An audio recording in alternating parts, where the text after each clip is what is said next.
So I was just wondering, so Dr. Church, that was an outstanding talk, and obviously incredible work for us to hear about. You've heard from these guys here now. What are your thoughts about how the kind of work that many of us do in integrative medicine, looking both at things like supplements and natural products and practices like meditation and yoga and exercise. What are your thoughts on how those two areas kind of interact? The simple answer is not enough. We need a lot more interactions to get integration. There's sometimes, I think, a fear on the technical side that there will be an easy answer that will make all their expensive work seem foolish, and fear on the other side that the technologists will ridicule things that have been around since our ancestors were pre-civilization, and everything in between, all possible. And I think the thing is, we need to work together. I mean, it is true that within supplement, and we saw beautiful examples of Vail versus methionine in COMT, but almost everything you eat could have some positive and negative consequences. And when you have them in pure form, there's even more opportunity for mayhem. There are some nice big literature now on almost every category of supplement can cause cancer or enhance your risk for it.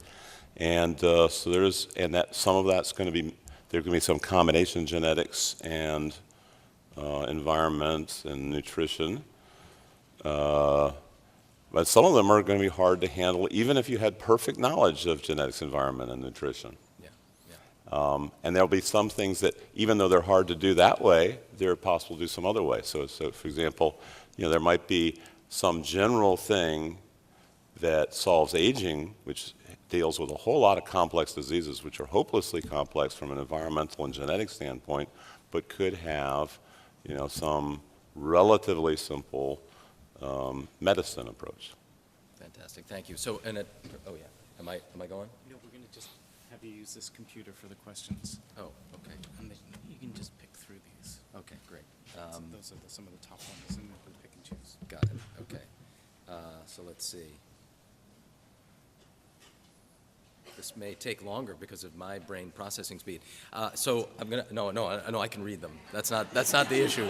I wish that were the issue. That would have been good cover. I can't see them. That's the problem. So here's a question. The most popular one. How many genes would you have to edit, and how much would it cost to make up for the oxidative damage from a bacon double cheeseburger?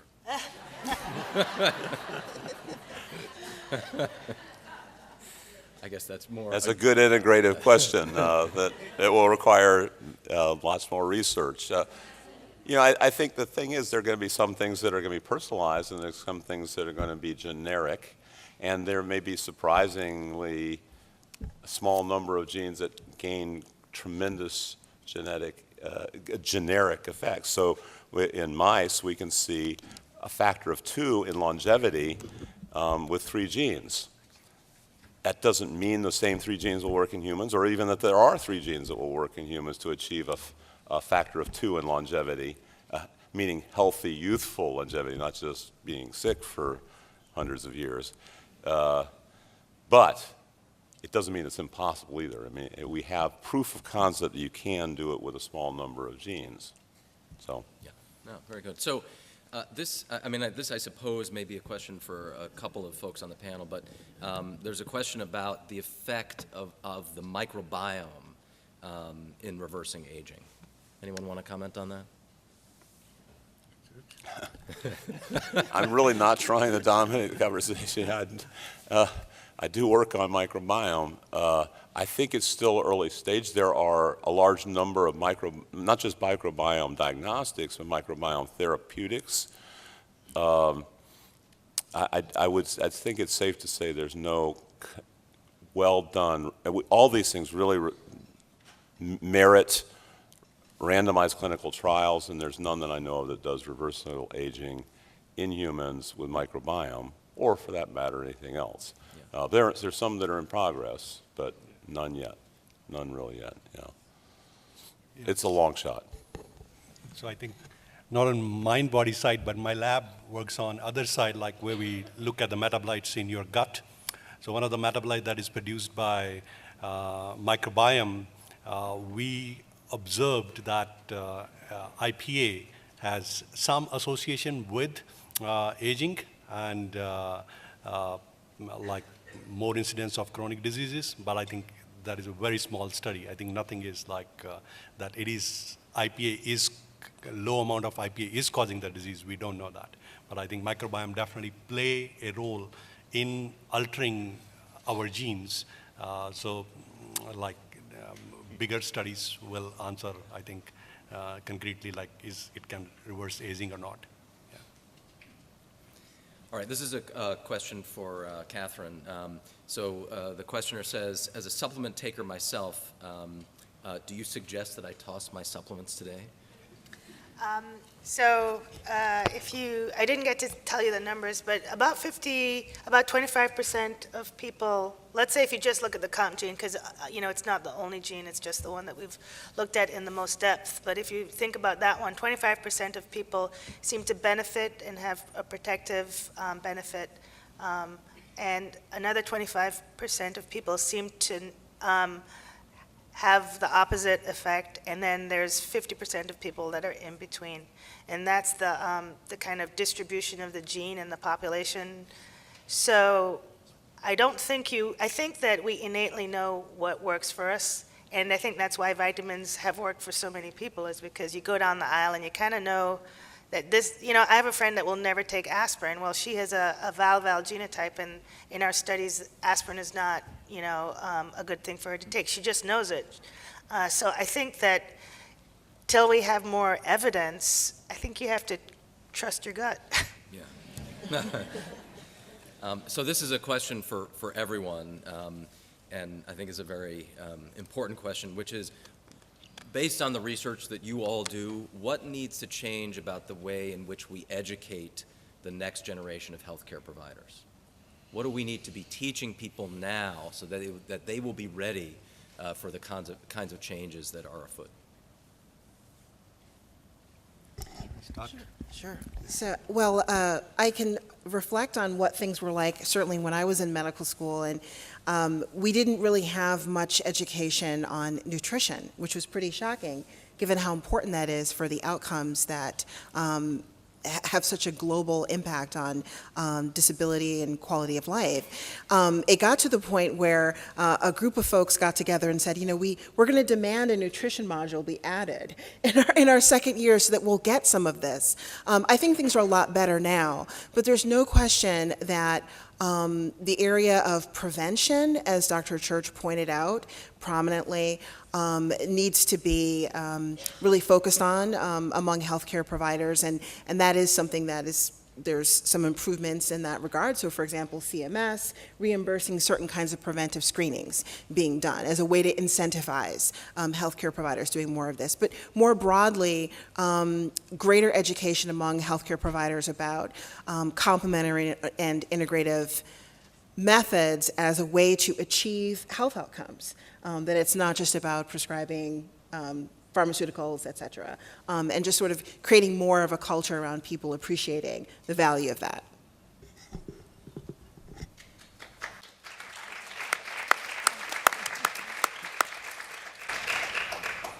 And so, does anyone else have any comments on that? No, I think,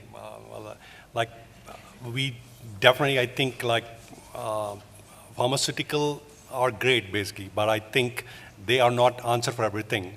So I think adding these urgent modalities like yoga, meditation, mindfulness, might help the patients to better manage their disease, to give them a better handle on their disease. Because I think there is, as we heard from Dr. George talk, basically there is like it's a great time to have like a personalized medicine, like where you manage your disease according to maybe like your genetics and other social factors that are playing role into it. So I think I will say like the combination of personalized medicine on the pharma side along with the integrative medicine will be a great combination. Yeah, but that's future, not here right now. I would just add, even after it took a while for us to get nutrition on the medical school education, it's taking even longer to get personalized nutrition on the medical school education, or personalized anything for that matter. And just because something is currently used generically and is currently used without randomized clinical trials doesn't mean that it's exempt. It doesn't mean that there aren't individuals who respond poorly to certain kinds of athletics or yoga or meditation or nutrition. We really need to have personalized randomized clinical trials. I know they're expensive, but if you think education is expensive, try ignorance. Right. Well put. So there are actually a couple of questions here asking about the question about sort of equitable distribution of these kinds of technologies worldwide. How do we make sure that it's not just people in countries like ours that benefit from these things? How can we make sure that stuff gets equitably distributed? That's it's a small question. Please solve the world's problems. I think now the technology, like if I talk about genomic technology, I think they are becoming pretty cheaper modalities, and I think like now we have a $0 genome basically, and I think any lab, like my lab, like we regularly do like $600, $700 genome, and I think all the countries, I think across the world, like if they cannot do like a whole genome, maybe like if like we are talking about inflammation is impacted by these mind-body interventions. Can we measure like these 5-10 genes? That is like very minimal amount of money.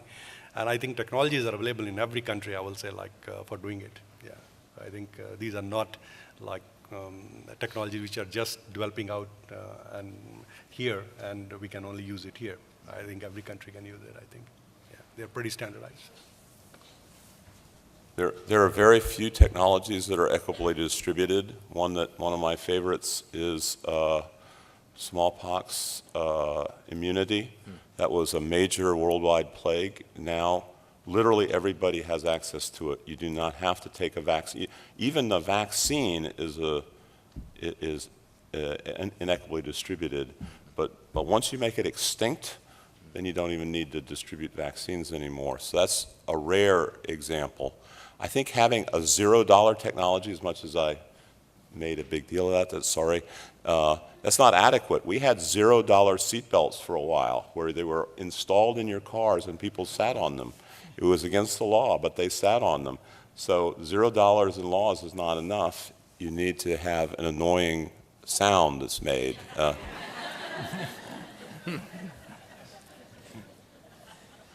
So here's another question. So what is the gene-based evidence for the possibility of passing on the consequences of our positive behavioral health changes, mindfulness, compassion, et cetera, from one generation to another? That's a great question. That's really an epigenetic question. Right. Well.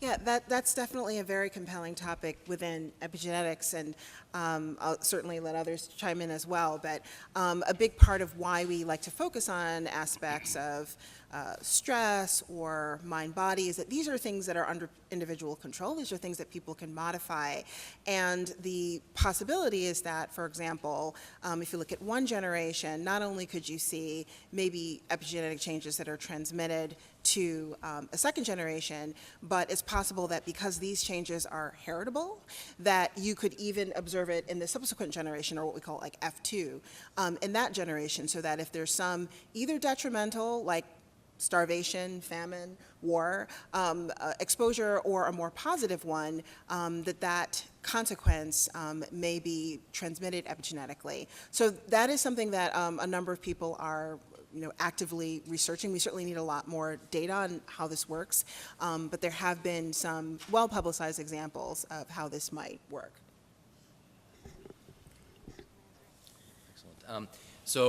Here's another big question that I suspect we're not going to solve right this morning, but what are the chief bioethical issues in genetic engineering today?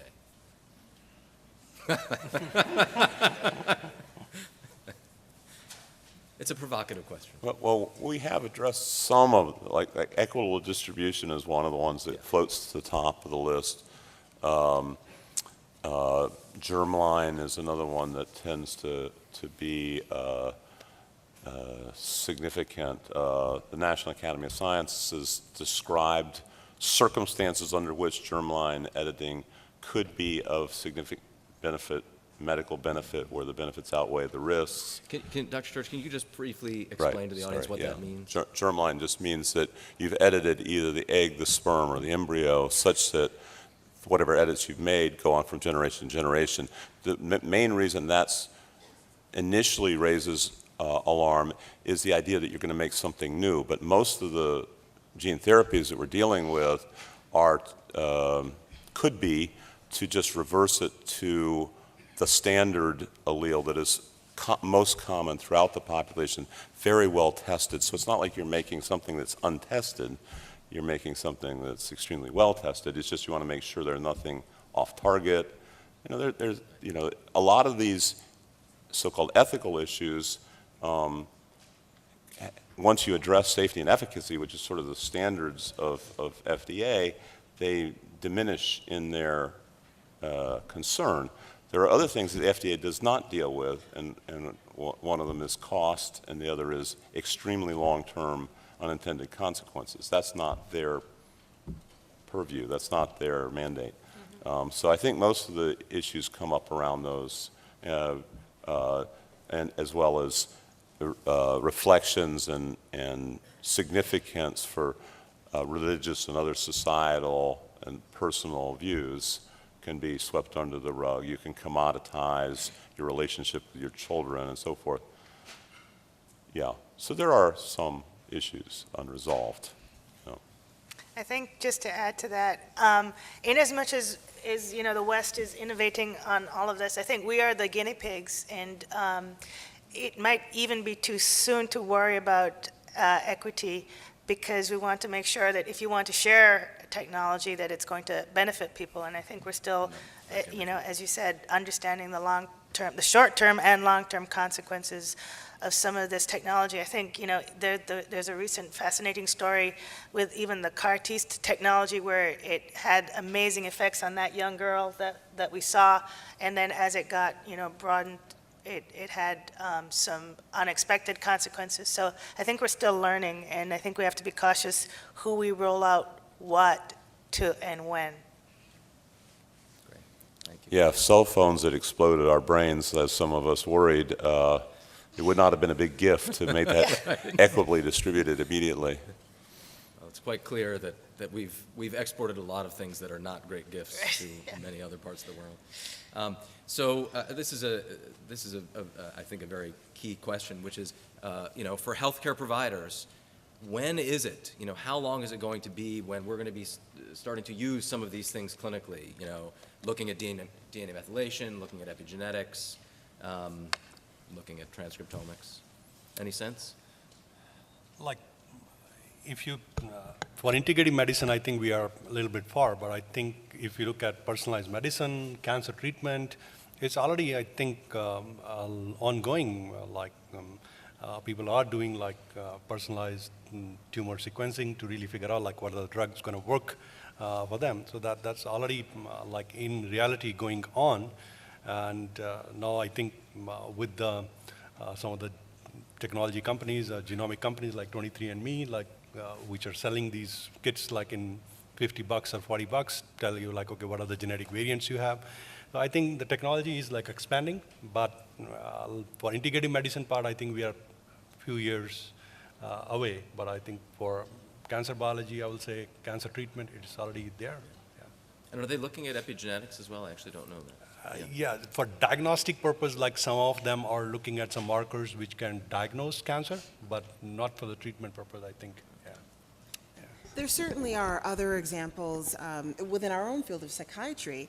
It's actually becoming increasingly popular to use these pharmacogenomics kits, which actually have proven quite helpful in many cases at low cost to more strategically identify treatments that will work in terms of antidepressants, for example, because it's really kind of a, throw the dart process in many cases for many patients, and it turns out that type of screening, looking at the pharmacogenomics profile, can help this be more efficient and lower the time that it takes to get someone well on the right medication. So I think something parallel to that, if it were to be scaled up using these kinds of technologies we're talking about, would maybe be a nice application.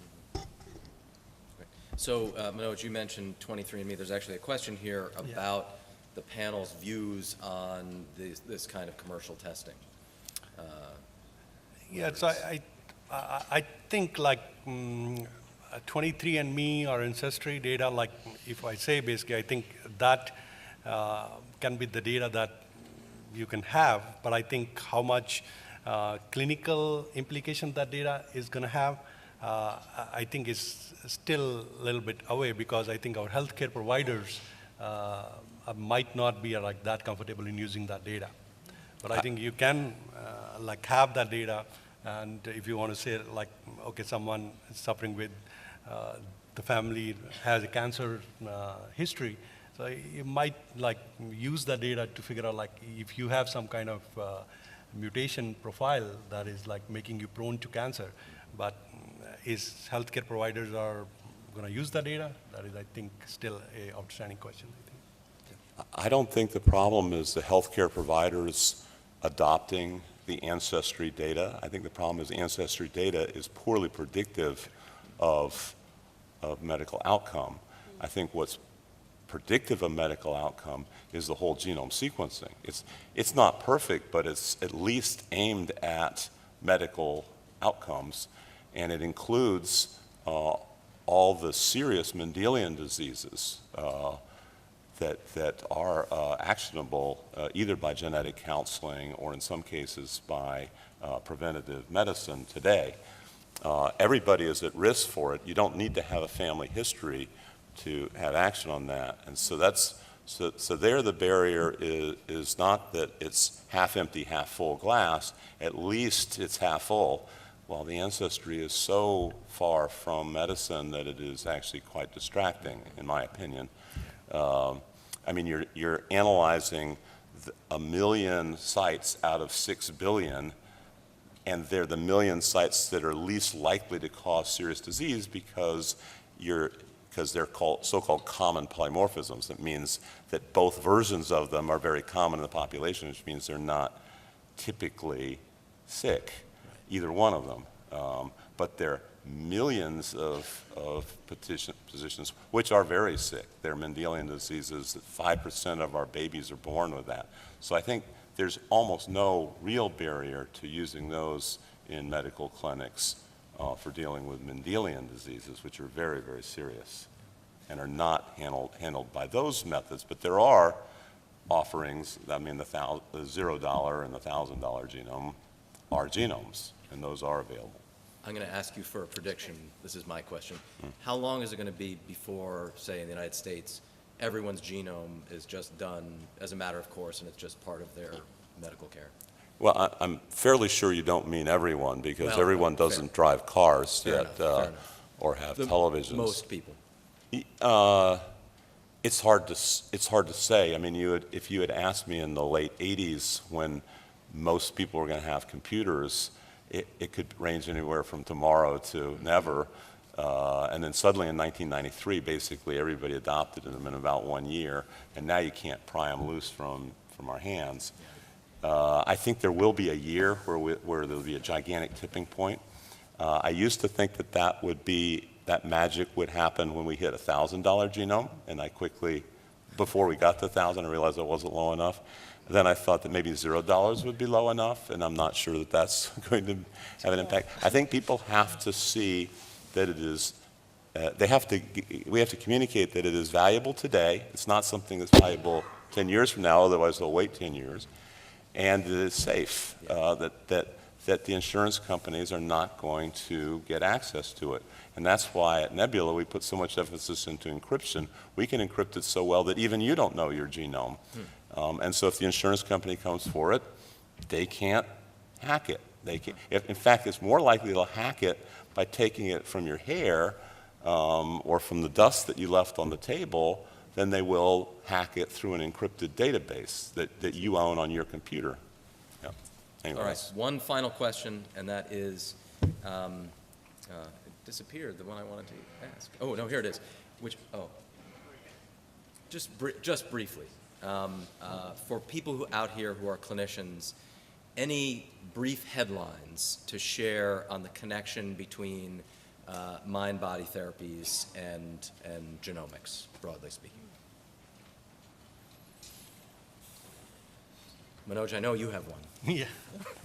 So I think definitely, from our studies, we see that mind-body therapies, they impact the genome, and this is not a random impact. They really work according to all the studies that we have done and others done is like inflammation pathways. And if you think inflammation is maybe one of the things you want to handle for helping your patients in better disease management, I think definitely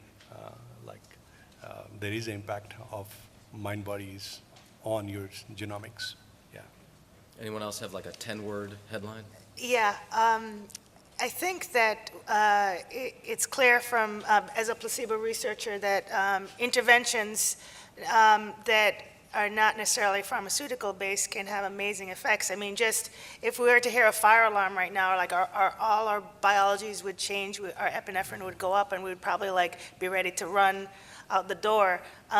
So it's not news that you can change your biology with non-pharmacological agents.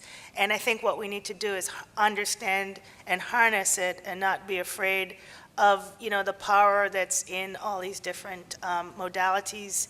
And I personally love the genes that I study because I think there's something to be said about going from the brain and dopamine to the body and epinephrine and norepinephrine. It's a really nice mind-body axis. So I think it's not, I mean, people get afraid when we start talking about molecules in terms of are we going to take away the special essence of what we are? But the reality is we are all of that. We are the molecules and we are the air. So why not embrace it all?